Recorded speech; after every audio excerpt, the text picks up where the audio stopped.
దేవుడు వరం ఇచ్చినా పూజారి వరం ఇవ్వడు. ఇది నిజంగా మనం ఆలోచించాల్సిన విషయం. దేవుడు మనకు అనేక వరాలు ఇస్తాడు, కానీ పూజారి మాత్రం వాటిని ఎలా ఉపయోగించాలో, ఎలా పొందాలో చెప్పడు.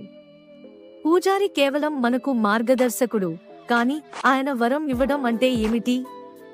మన పూజలు, మన ఆచారాలు, ఇవన్నీ దేవుడి దృష్టిలో ఎంతో ప్రాముఖ్యం కలిగి ఉంటాయి. కానీ పూజారి మనం చేసిన పూజలపై ఆధారపడి మనకు వరం ఇవ్వడం లేదా ఇవ్వడం లేదు. ఇది కేవలం మన విశ్వాసం మీద ఆధారపడి ఉంటుంది. మనలో ఉన్న ఆత్మవిశ్వాసం, మన భక్తి, ఇవన్నీ దేవుడి దృష్టిలో ఎంతో విలువైనవి. పూజారి కేవలం ఒక మధ్యవర్తి. దేవుడి వరం పొందాలంటే మనం మనలోని ఆత్మను శుద్ధి చేసుకోవాలి. దేవుడు మనతోనే, పూజారి కేవలం ఒక పదం. అందుకే దేవుడి వరం కోసం పూజారిని ఆశ్రయించకండి. మీ ఆత్మను పునరుద్ధరించండి, మీ విశ్వాసాన్ని బలపరచండి. దేవుడు మీతోనే ఉంది.